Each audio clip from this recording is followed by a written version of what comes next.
Hello out there, this is another video for Integrated Math 3. This is going to be for September 21st, Monday, and we are going to be exploring surface area of cylinders.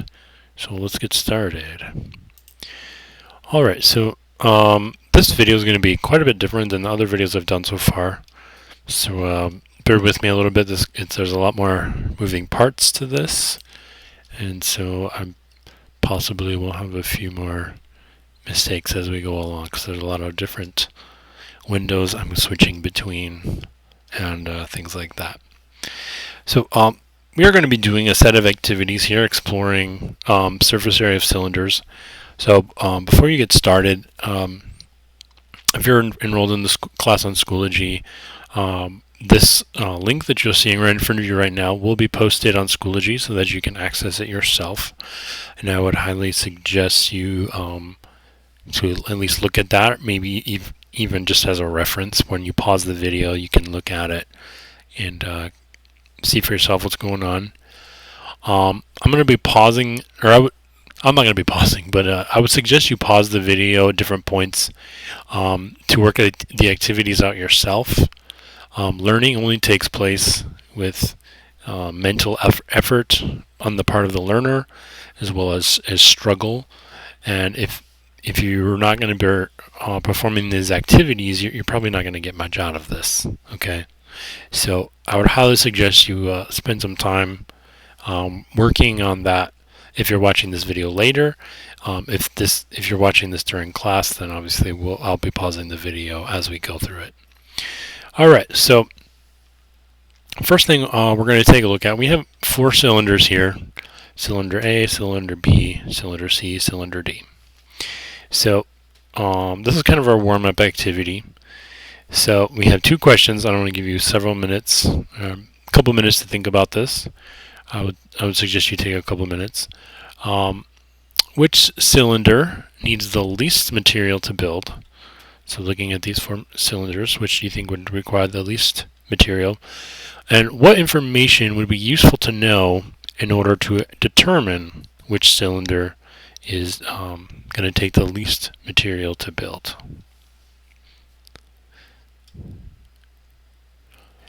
Alright, so if we've thought about that, so you could probably make a case probably for C or D would be my guess. I'm just kind of eyeballing it. But question 2 is really the more important thing to think about.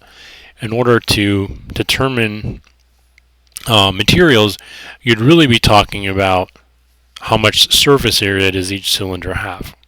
Okay, you're assuming that they're enclosed cylinders, so you not only have the curved part, but you also have like the lid and like the bottom. If like each cylinder is a jar, for instance, you have a bottom and you have a lid, as well as the lateral part. So you would need to find the surface area. So if you knew the surface areas, or if you knew the information to find the surface areas, that would be helpful. So that would be the radius of the cylinder, as well as the height of the cylinder. Those are the 2 parameters that would be useful to know. Okay. So another important part here is that I'll mention, because you'll need to know this going forward. So I'm going to go ahead and switch to my whiteboard for just a second. Not that, sorry. And write down the formulas that you will need. So first of all, we're going to be talking about surface area primarily, but we're also going to be using volume as kind of a limiting factor of each cylinder. So the formula for volume of a cylinder is the area of the base. So the base of a cylinder is a circle, so that's going to be pi r squared times the height of the cylinder. So that's the volume, pi r squared times h. That's actually pretty simple. Let's draw a little crappy looking cylinder. So our radius is going to be right there. and then our height's right there. And so we also have surface area. So there's three kinds of surfaces that you need to consider. So first you have the top and the bottom, which are both circles. They're the same size, so they're going to have the same area. The area of a circle formula is pi r squared. So because there's two of them, it's going to be 2 times pi r squared. So now we also have what we call the lateral surface area, which is kind of like the part that goes up and down here and all the way around. So this part's actually the trickiest part to think about. But if you imagine, if you put like say a cloth around the lateral edge of say like a soda can or something, and then you could like cut that cloth just perfectly so it goes just around, and then you could unroll that cloth and it would be in the shape of a rectangle. So if you imagine doing that, the lateral surface area is actually a rectangular type of shape. So the height of the cylinder is going to be like the height of this rectangle, and then the width of this rectangle is going to be all the way around said circle. In other words, the circumference of a circle, which is 2 times pi times r. So the area of this rectangle total would just be 2 pi r times h. So we also have to add on this area to our surface area.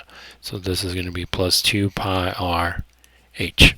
So this is the volume formula, surface area formula. You will need these as we go along. Okay. All right, so let's return now. Okay. All right, so the situation that's being described here is we are talking about, and kind of what we're going to be framing this. We're not going to be talking about this at every step. We're thinking about how can we minimize surface area, or in other words, this question right here, how could we use the least amount of material? So that involves making the surface area as small as possible. Okay. So this next activity, we're thinking about cylinders that all have the same volume, so they can contain a specific amount of fluid or whatever it's containing.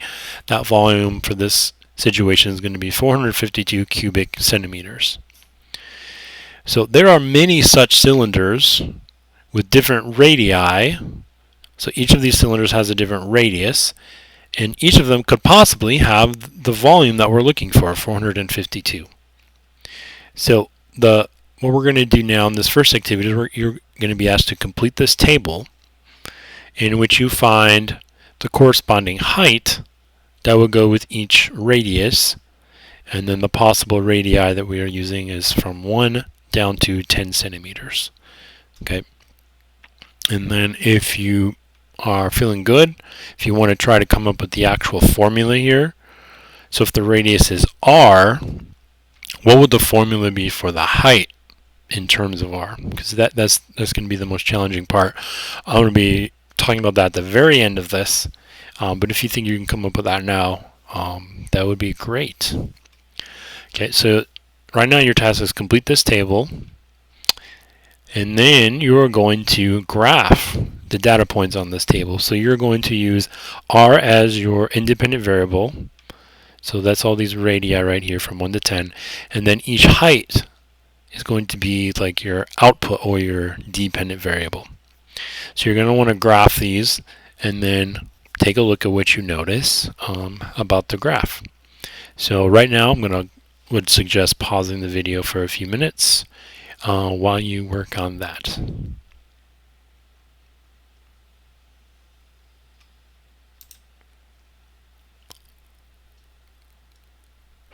Alright, so hopefully you worked on the activity of filling out the table and then graphing the data. So I'm going to first of all show you what the data should look like. So I'll say a few things here. We are in the virtual environment right now, and so the tools that you guys have probably are very different from student to student.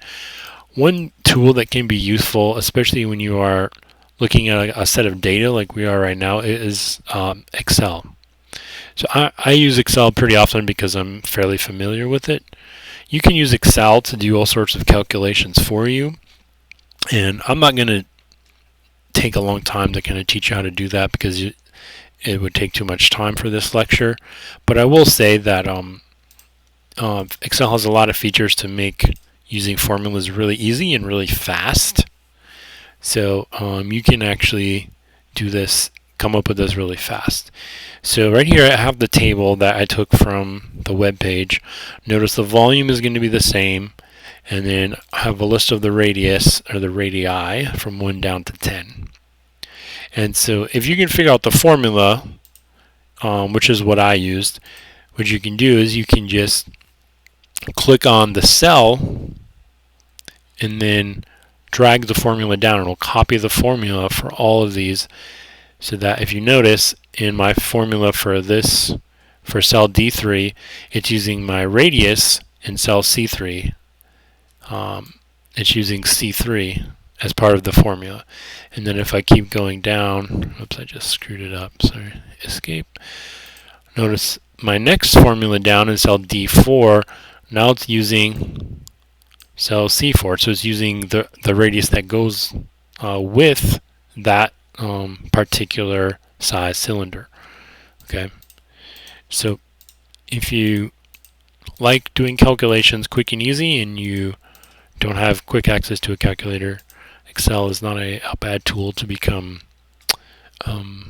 familiar with. Okay, so here's the answers that you should have gotten. I rounded to 2 decimal places, so you might have slightly different answers. But then your next task was to go ahead and graph. So I'll also show you the tool I use for graphing, which is Desmos. So let me go back to my web page here. Alright, so Desmos, there's other programs you can use, and obviously if you have a graphing calculator, you can use that. Desmos also has an app for mobile devices as well. But if you just Google Desmos, you can also use it in your browser. So if you Google Desmos, it's the first thing that'll come up. And then there's some stuff here. You can actually create a login, which I've never done. But let's just click to go to the graphing calculator. So it'll take you right to the graph. And so these little boxes right here on the left are where you put things that you want to graph. Okay, so I'm going to show you a trick here you can use. And this is another reason Excel helps here. Yeah, let me actually go back to Excel for a second, because I'm going to copy it over. Okay, so this is what I did. This worked for me before. I'm going to try it again. So I'm just going to select all my data right here, and I can do Control-C to copy that data, and I can actually copy it right into Desmos and have it graph it for me really easily. So this worked for me before. So if I just do Control-V now, copy-paste, it just copied my table right in here. Notice I have all these green points now. Okay, so your graph should look something like this. So the last question you were asked is, what do you notice about the graph? Well, you probably noticed that let me think here. This is the height, I believe, right? The height is decreasing, which makes sense because the volume has pi r squared times h. So if the volume is fixed, as the radius gets bigger and bigger and bigger, the height would get smaller and smaller. So another thing to think about is, okay, this is decreasing. What kind of pattern or what kind of relationship is this? Like, is it a linear relationship? Is this a straight line? Not really. Does it look like it's like a quadratic kind of relationship? I would say probably not. A quadratic usually kind of turns around and goes back. I'm pretty sure this would be closer to what we would call like an exponential shape to the curve. As far as just the shape, kind of like the J curve, just because of how quickly this is dropping. and it kind of has the same behavior of like an exponential curve. All right, so just think about that, and we'll be looking more at the graphing as we go along. We'll talk more about this a little bit later. But Desmos is a nice thing to use, and everyone should have access to it as long as you have access to a computer with a web browser and the internet, or even a mobile device. You can use that, and it's pretty nice to use it on a computer because you can have multiple windows up when you're working on an assignment. Because if you're trying to do everything on your phone, that understandably could be difficult. Alright, so we completed the table, we graphed the pairs, we talked about what we noticed about the graph. So next we are going to kind of go a little bit deeper into this. Alright, so this is using the same data as here. And as we said, we have many different cylinders with the same volume of 452 cubic centimeters. R is representing the radius, H is representing the height, and now we're going to look into surface area. Okay, so it says use the table to explore how the values of R affect the surface area. So this has 3 blank columns. Notice that the first 2 columns you've already done. If you did the last exercise, you have the radius and the height already filled in. So now you're just looking for surface area. Okay. So what I would suggest for this part is to at least find a good handful. I don't think you necessarily have to find all 10. I would say probably if you do 4 or 5 and you're starting to get like a sense of what the data is doing, I would say that's good, and then you can just use the values that I'll give you later on. Okay. But again, if you can do this in Excel, it can be done really quickly. It took me like a couple minutes to get the formula, but if you can have somebody else do the calculations for you, obviously it becomes a lot faster. Alright, so then what you're going to do is you're going to graph that data again. So this time you're going to graph the radius graphed against the surface area. So you're not going to graph the height, but you're going to graph the radius versus surface area. Okay. And I'll warn you, the graph, you might want to play around with the window to get a good view of what this graph looks like. It's going to be hard to tell if you have your window wrong what the graph looks like. So what do you notice about the graph? And then this last part is probably the hard part. But if you can, try to write an equation for surface area as a function of R. So notice it doesn't say that you can use the height in there. So if you did if you found R in terms of H up here, remember you can use that. Or I should say, if you found the height in terms of R, you're going to need to use that down here because the height is part of the formula for surface area. Okay, it is. So you have to figure out how can you write this formula without using the height, but just using R. Okay, and the reason you can do that is because you know what the volume is. The volume is set to 452 cubic centimeters. Okay, so for this part, this might take you a little longer. So I'd probably say at least 10 minutes, maybe 15 minutes to work on this part. So again, try to fill out this table, at least fill it in a little bit, and again, it's the same table you just did except with the added column of surface area. Try to graph the radius to surface area, and then think about what you notice about this graph. And then lastly, I would say the challenge, we'll talk about this at the end, but try to write an equation for S as a function of R. So surface area as a function of the radius. Okay, so go ahead and pause the video now and do that.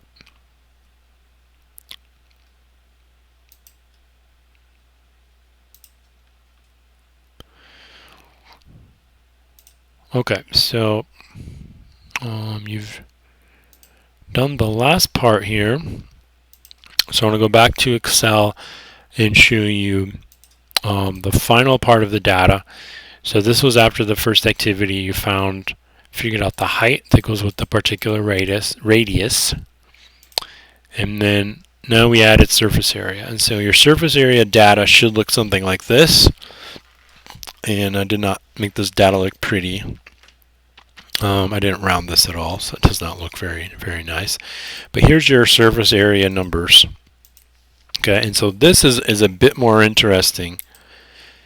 So you'll notice that the surface area starts off, if the radius is 1, the height is 143 centimeters, and that gives a surface area of 910 square centimeters. And notice your surface area drops very quickly. It drops by almost half, like just going from 1 centimeter radius to a 2 centimeter radius. And then it starts to drop. It keeps dropping, but it drops much more slowly. So it definitely doesn't look like it's a linear pattern again here. And then notice it gets to around 4. A radius of 4 appears to be the lowest surface area, at least that we have graphed. And then notice at 5, the surface area starts to increase again. And it increases kind of slowly at first, and then it kind of increases faster and faster. So again, you can kind of do the same thing to create your graph. So I just copied my data over here so I could quick and easy copy and paste this into Desmos. So let's go back to my graphing software here in Desmos. Let's see. Okay, this is from the first question. And so this, yeah, this is the one I want.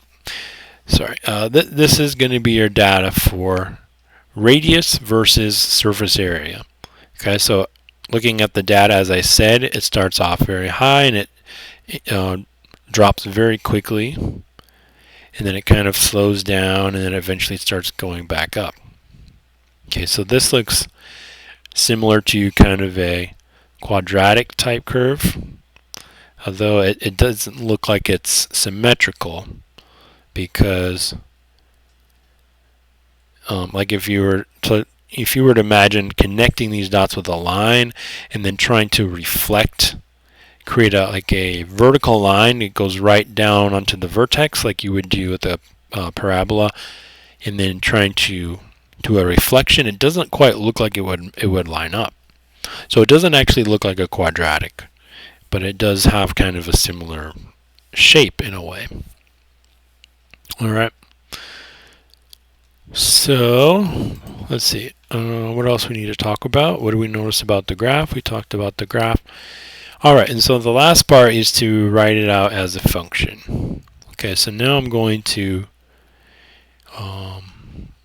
go ahead and go to my whiteboard and kind of go through the math here of how you can do that. Let me make sure I just have all the information I need. So the only information I really need to know is that the volume is 452 cubic centimeters. Okay, so let me go ahead and hide these windows and go back to my whiteboard. And so the volume, is 452 cubic centimeters. Whoops. There's the autocorrect again. Okay, so I'm going to go back actually to the first part. So the first part, it gave us the table with all of the radii from 1 to 10, and we had to find the height. And so remember, our volume formula is pi r squared times h. The area of the base is a circle.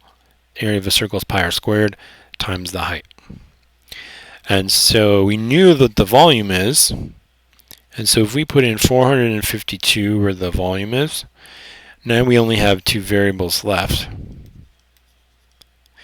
And so for the first activity, you needed to find the height for a given radius. And so what you would want to do to write out a function is to get the h, get the height by itself.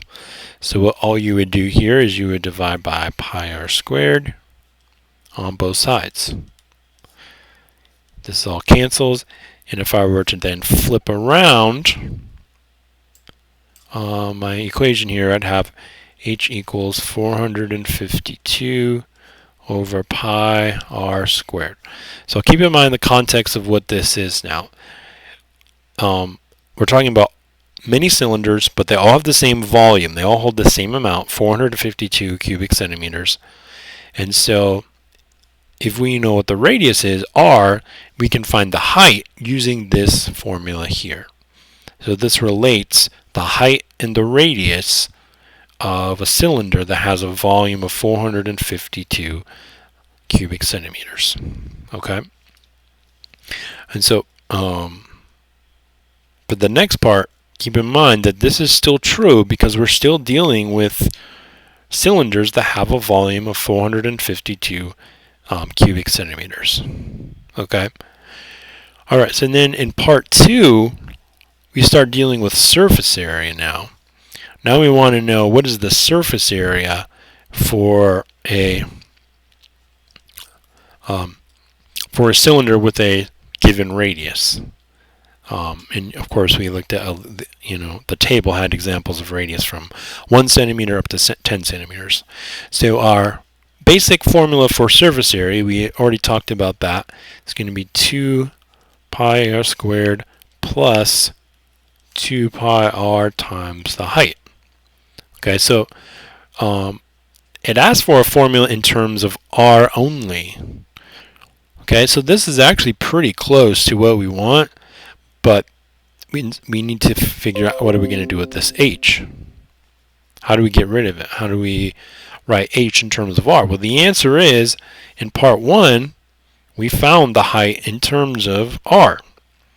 This is still true because the volume of all of the cylinders that we're talking about throughout this entire investigation is 452 cubic centimeters. And so it's still the same. So what we can do is we can then, for substituting for h with this, the right side of this equation here.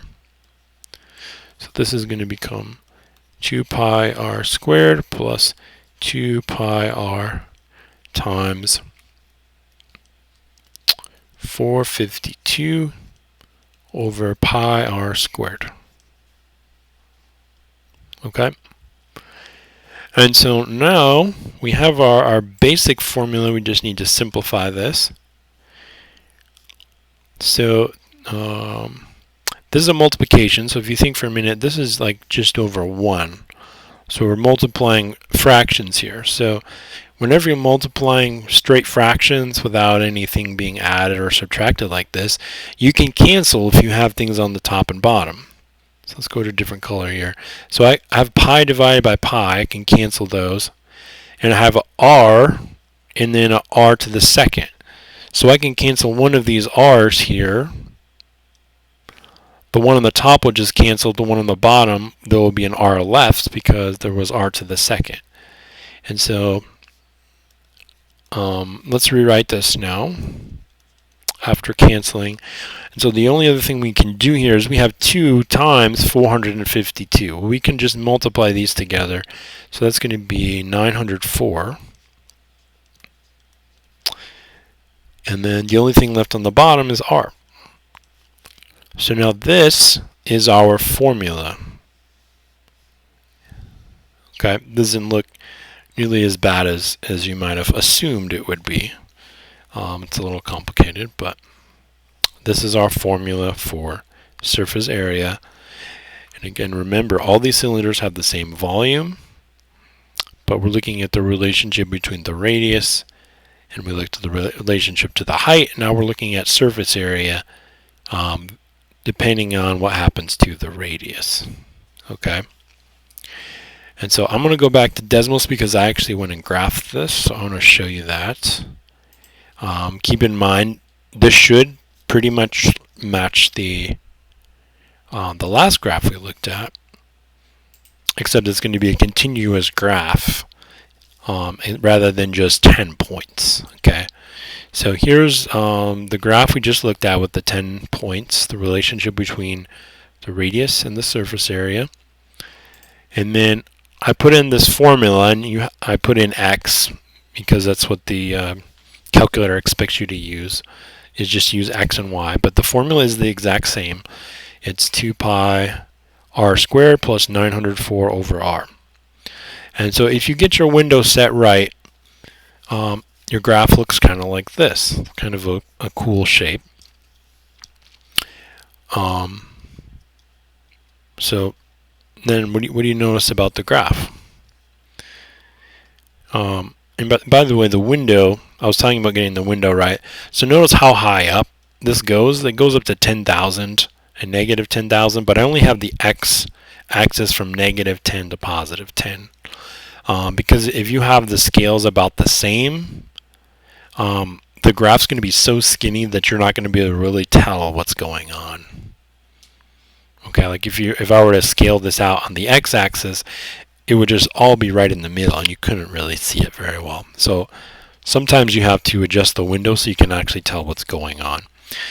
But I would say the most interesting thing here is that coming from the left, it's decreasing, and then you see it seems to be kind of almost linear for a good part of this, and then all of a sudden it just drops down. So this is going way down really fast. And then the interesting thing is it goes down here, and then it reappears on the positive side. So it's going down to negative, very large negative values.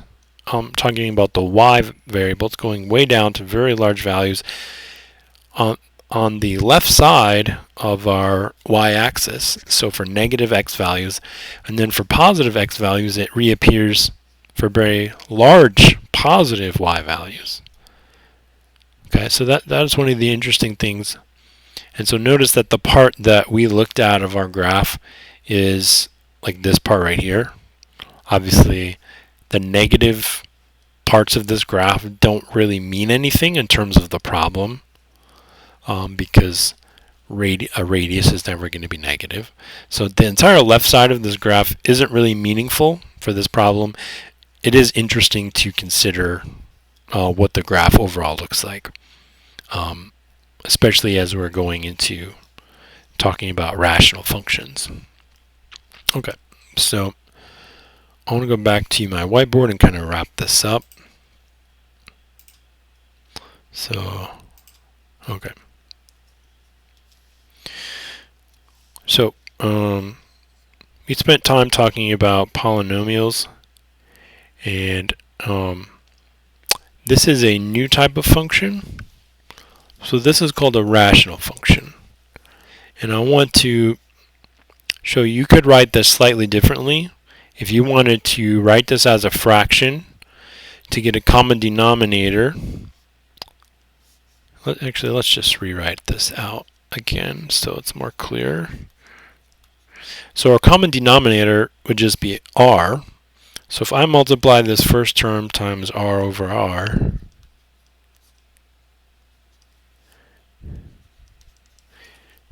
then I could also write this as 2 pi r cubed plus 904 all over r. Okay.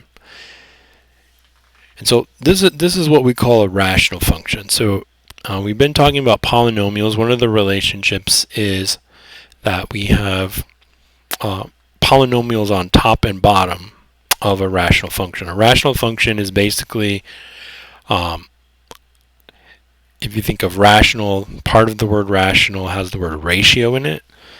This is a ratio, or you can think of it as we are dividing here one polynomial by another. And the graphs of rational functions are really cool, really funky, as you have already seen. But we've talked about how we don't ever want to divide by 0.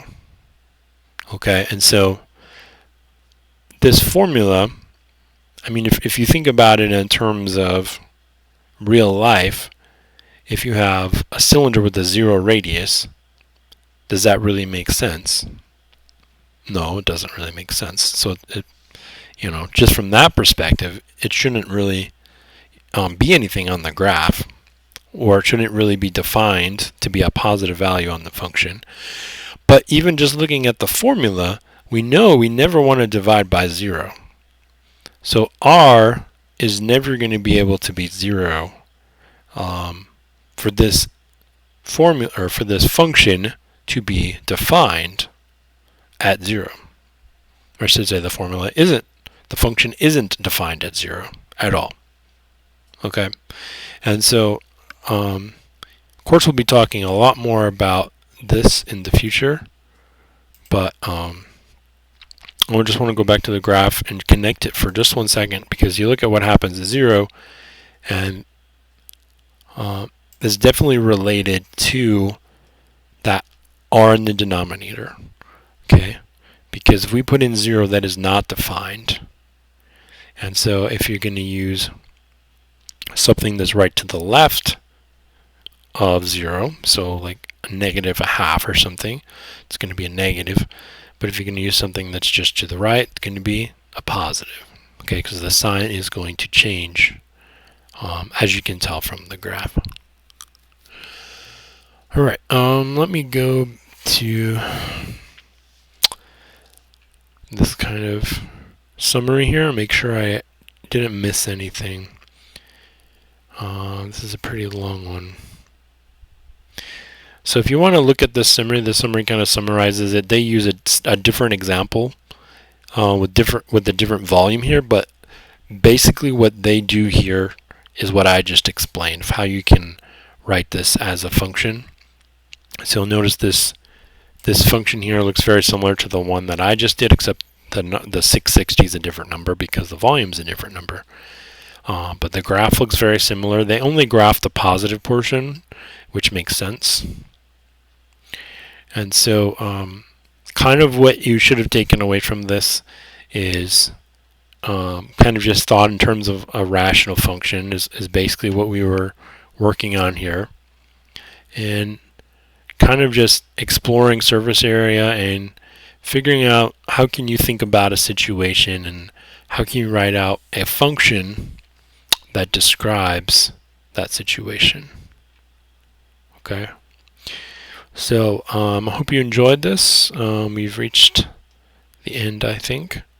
Still, have a good day.